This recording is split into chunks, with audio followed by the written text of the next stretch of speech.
Oi, seja bem-vindo, bem-vinda ao Jornada Literária. Se você gostar, dê um like e se inscreva. Você também pode contribuir pelo Pix, carlafloresf7@gmail.com.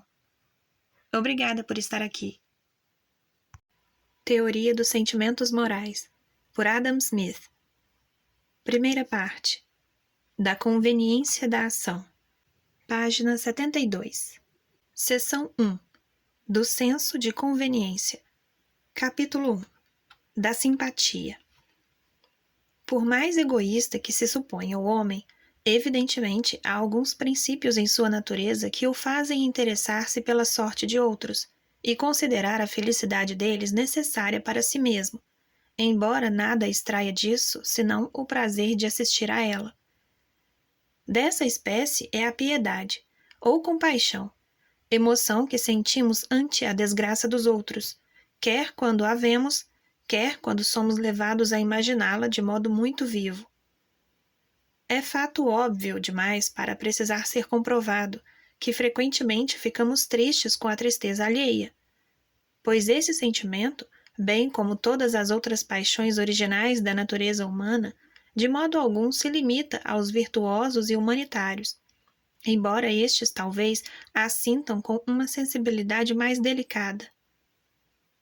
O maior rufião, o mais empedernido infrator das leis da sociedade, não é totalmente desprovido desse sentimento.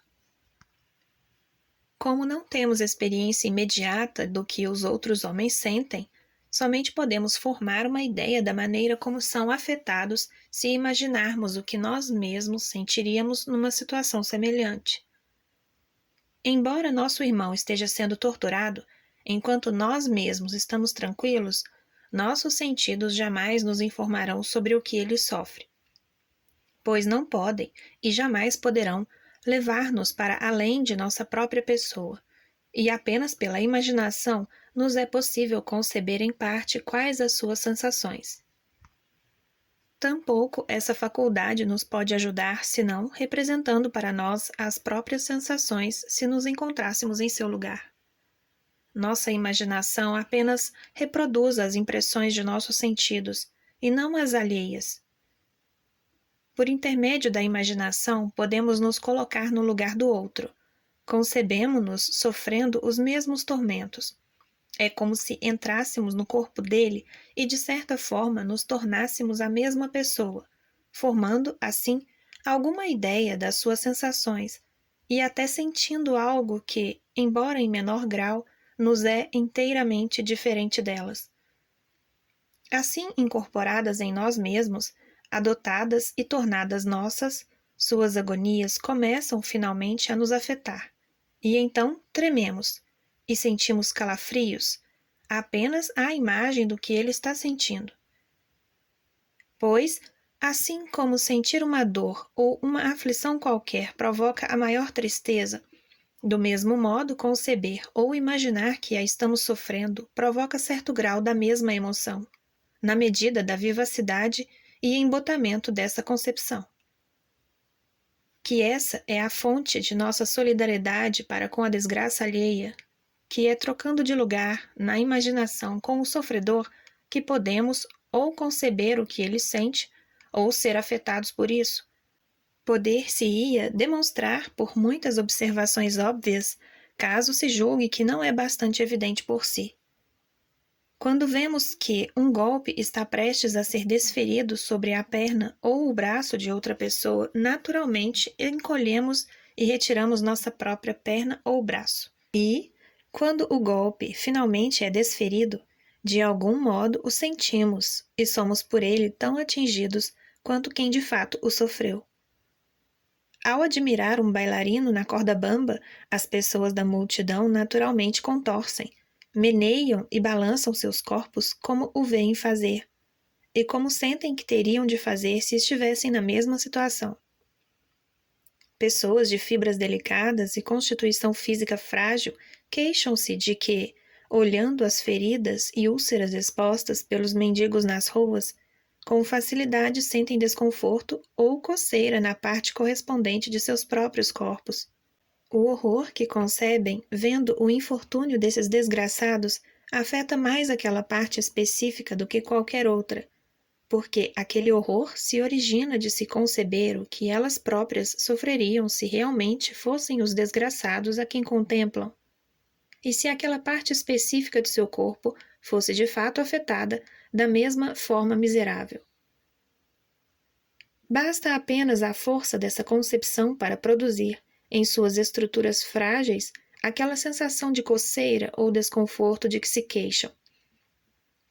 Homens de constituição bastante saudável comentam que, ao verem olhos feridos, frequentemente sentem uma considerável irritação em seus próprios olhos, o que se origina do mesmo motivo. Pois mesmo em homens vigorosos, esse órgão é mais delicado do que qualquer outra parte do corpo do homem mais frágil. Essas circunstâncias que produzem tristeza ou dor não são as únicas que provocam nossa solidariedade. Seja qual for a paixão que proceda de um objeto qualquer na pessoa primeiramente atingida, uma emoção análoga brota no peito de todo espectador atento ao pensar na situação das outras. Nossa alegria pela salvação dos heróis que nos interessam nas tragédias ou romances é tão sincera quanto nossa dor pela sua aflição, e nossa solidariedade para com seu infortúnio não é mais real do que para com sua felicidade. Partilhamos da sua gratidão para com aqueles amigos fiéis que não os desampararam em suas tribulações, e de boa vontade participamos de seu ressentimento contra aqueles pérfidos traidores que os ofenderam, abandonaram ou enganaram. Em todas as paixões de que é suscetível o espírito do homem, as emoções do espectador sempre correspondem àquilo que, atribuindo-se o caso, imagina seriam os sentimentos do sofredor. Piedade e compaixão são palavras que, com propriedade, denotam nossa solidariedade pelo sofrimento alheio.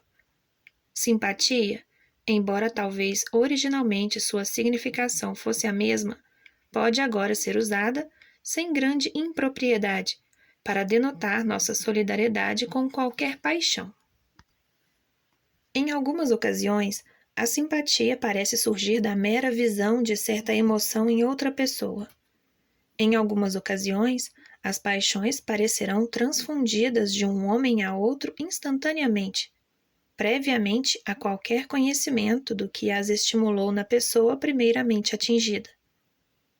Dor e alegria, por exemplo, intensamente expressas no olhar ou gestos de qualquer pessoa, imediatamente afetam o espectador com uma semelhante emoção dolorosa ou agradável. Um rosto sorridente, para os que o veem, é um objeto que alegra. Um semblante sofredor, de outro lado, é melancólico. Todavia, isso não é universalmente válido, ou válido para todas as paixões. Existem algumas cujas expressões não provocam nenhum tipo de simpatia, mas, antes de nos inteirarmos do que as ocasionou, servem mais para nos provocar aversão ou incitar contra elas. O comportamento furioso de um homem irado provavelmente tende a nos exasperar mais contra ele do que contra seus inimigos. Como não estamos a par dos motivos que o provocaram, não podemos fazer nosso o seu caso, nem conceber nada parecido com as paixões que esses motivos excitam. Mas vemos claramente qual a situação daqueles com os quais está irado, e a que violência eles podem estar expostos, de parte de um adversário tão enfurecido. Por isso, prontamente simpatizamos com o medo ou ressentimento deles, e imediatamente nos dispomos a tomar partido contra o homem que aparentemente os põe em perigo. Se a mera aparência de dor e alegria bastam para nos inspirar algum grau de emoções semelhantes, é porque nos sugere a ideia geral de alguma boa ou má sorte que sucedeu à pessoa em que as observamos, e, tratando-se dessas paixões, isso é suficiente para exercer alguma influência sobre nós. Os efeitos de dor e alegria se esgotam na pessoa que experimenta essas emoções, cujas expressões não nos sugerem, como as de ressentimento, a ideia de nenhuma outra pessoa com a qual nos importamos, e cujos interesses sejam opostos aos desta. A ideia geral de boa ou má sorte cria, portanto, certa preocupação com a pessoa que as experimentou, mas a ideia geral de insulto não suscita simpatia para com a ira do homem que foi insultado. Parece que a natureza nos ensina a sermos mais avessos a partilhar dessa paixão e, até sermos informados de sua causa, a preferir, antes, tomar partido contra ela. Até mesmo nossa simpatia pela dor ou alegria de outrem, antes de sermos informados das causas de uma ou outra, é sempre muito imperfeita. Lamentações genéricas, que nada expressam senão a angústia do sofredor, criam mais curiosidade de investigar sua situação, junto com alguma disposição de simpatizar com ele, do que uma verdadeira simpatia bastante perceptível. A primeira pergunta que fazemos é: o que lhe aconteceu? Até que obtenhamos a resposta, nossa solidariedade não será de muita monta, a despeito da inquietação que sentimos pela vaga ideia de seu infortúnio e, sobretudo, por nos torturarmos com conjecturas sobre o que poderia ser. Por conseguinte, a simpatia não surge tanto de contemplar a paixão, como da situação que a provoca. Às vezes, sentimos por outra pessoa uma paixão da qual ela parece totalmente incapaz, porque, quando nos colocamos em seu lugar, essa paixão que brota em nosso peito se origina da imaginação, embora no dele não se origine da realidade. Coramos pelo despudor e rudeza de outra pessoa, embora ela mesma pareça nem suspeitar da impropriedade de seu comportamento, uma vez que não podemos evitar de sentir que constrangimento nos invadiria se nos portássemos de maneira tão indigna.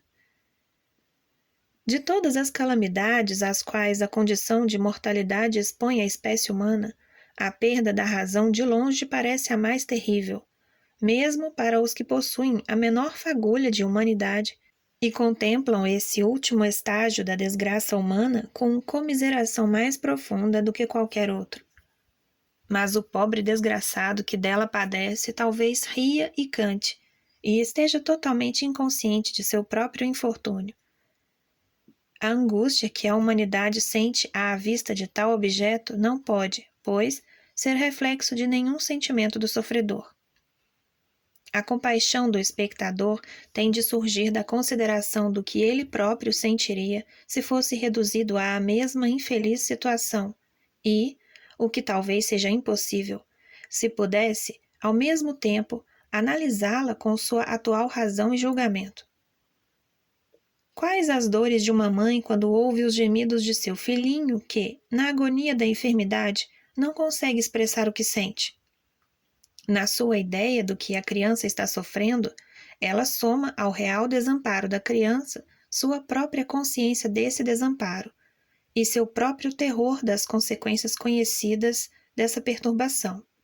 E de tudo isso forma, para sua própria dor, a mais completa imagem da desgraça e da aflição. O bebê, entretanto, sente apenas o desconforto do momento presente, que nunca pode ser muito grande.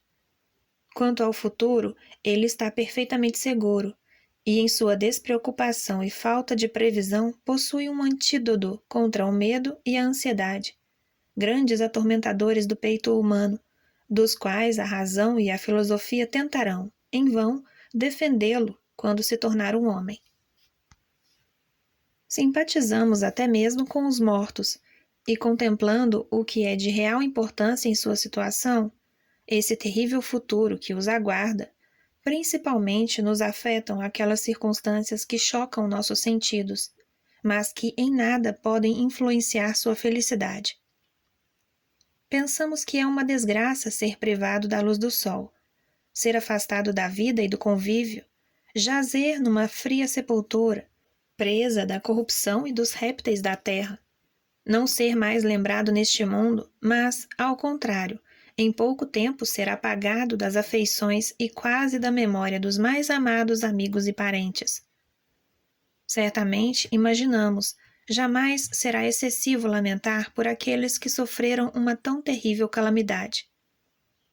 O tributo de nossa solidariedade parece ser-lhes duplamente devido, agora que estão em perigo de ser esquecidos por todos, e, com as vãs honrarias que prestamos à sua memória, tentamos, para nossa própria infelicidade, manter viva, artificialmente, nossa melancólica lembrança de seu infortúnio. O fato de nossa solidariedade não lhes dar nenhum consolo parece agravar essa calamidade. E pensar que tudo o que podemos fazer é inútil e que aquilo que alivia todas as demais aflições, o remorso, o amor e os lamentos de seus amigos, já não os pode confortar, serve apenas para intensificar nossa sensação e sua desgraça. Porém, a felicidade dos mortos certamente não é afetada por nenhuma dessas circunstâncias. Nem o pensamento dessas coisas poderá jamais perturbar a profunda segurança de seu descanso. A ideia dessa terrível e interminável melancolia, que a imaginação naturalmente atribui à sua condição, origina-se de associarmos à mudança que se produziu sobre eles nossa própria consciência dessa mudança. Origina-se de nos colocarmos em seu lugar e, se me permitem a expressão, de alojarmos nossas almas vivas em seus corpos inanimados, concebendo, assim, quais seriam nossas emoções nesse caso.